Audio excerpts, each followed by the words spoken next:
Nous sommes sur le plateau de BITV au CIBCA 2023 et je reçois Laurent Mouret, directeur général de Link City.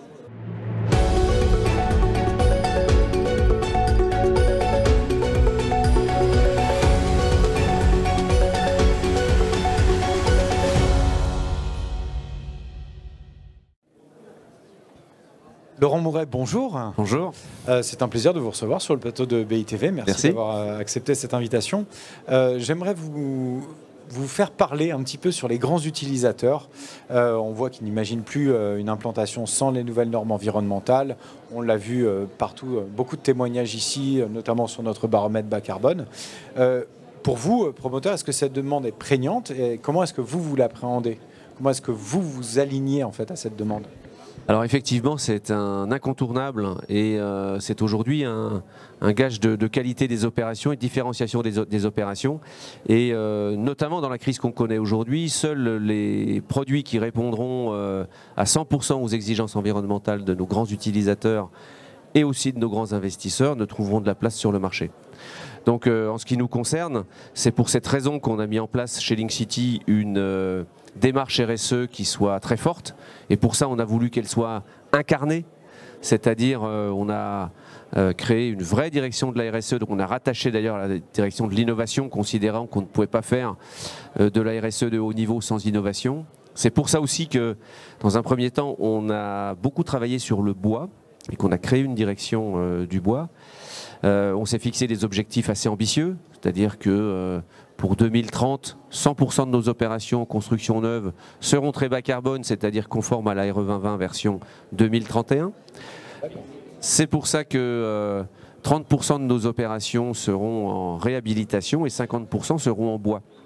Et on a intégré cette stratégie carbone plus largement dans une stratégie RSE et ESG, qui repose sur 3 piliers, le pilier du carbone bien évidemment, mais aussi le pilier de l'économie circulaire. Donc tout ça c'est pour faire baisser notre empreinte climatique, et puis aussi un troisième pilier qui est la biodiversité. Là c'est plutôt dans la stratégie de s'adapter au changement climatique qui malheureusement est déjà en marche. D'accord. Alors, vous avez aussi développé un concept de building qui s'appelle Archi-Sobre, avec une ambition quand même assez forte, celle de diviser par 3 l'empreinte carbone d'un bâtiment tertiaire. Alors, on parle sur le tertiaire. Au-delà de la recette magique, comment vous vous y prenez?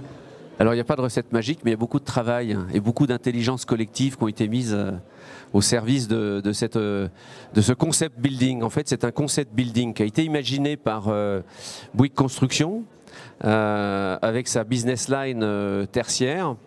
Ils ont fédéré les gens de Bouygues Construction autour d'eux, beaucoup d'experts du carbone. Je ne citerai par exemple que Franck Boutet, par exemple, qui a chapeauté l'ensemble de la démarche. On avait d'ailleurs sur le plateau aussi. Ah ben, voilà, très bon invité pour vous.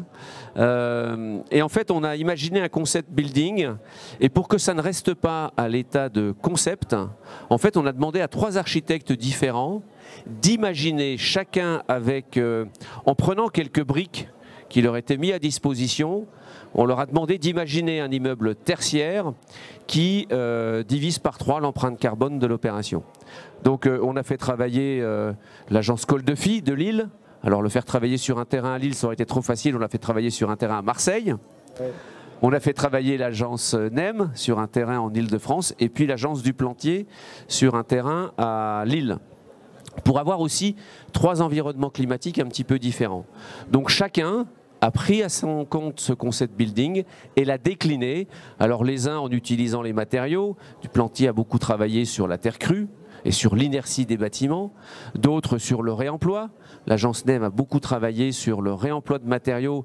Il se trouvait que le site qu'on leur avait proposé était à côté d'un autre site en déconstruction, donc ils ont utilisé ça.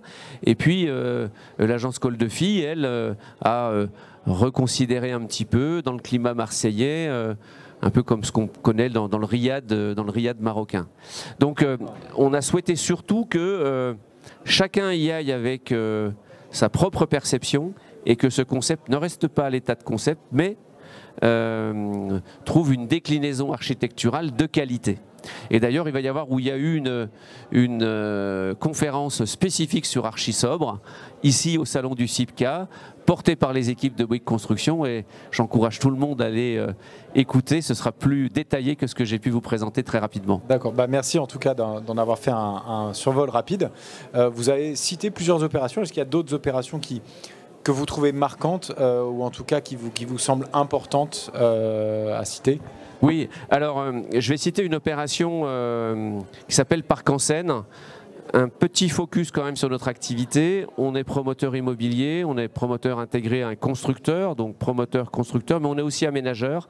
Et l'opération dont je veux vous parler, Parc en Seine, c'est une opération d'aménagement qui est issue des Inventons la métropole du Grand Paris numéro 1 et qui se situe sur les communes de Thiers et de Orly, sur laquelle on va développer un quartier d'environ 2600 logements. On va y mettre un équipement métropolitain qui servira d'aréna pour le e-sport, et puis un petit peu des hôtels, un peu de tertiaire.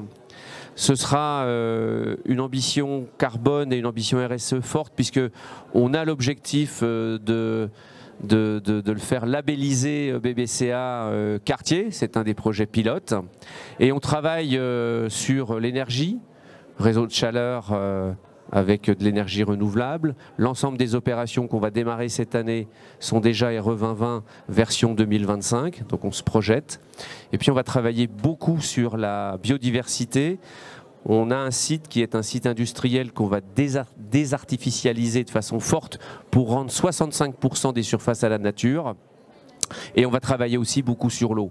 Ce projet est vraiment un projet emblématique et qui montre bien sur l'étendue de notre intervention dans la chaîne de valeur nos objectifs RSE. D'accord. Merci à vous Laurent Moret d'avoir fait tout ce panorama complet de votre activité bas carbone, et peut-être à bientôt sur BITV. Merci beaucoup de votre invitation, à bientôt.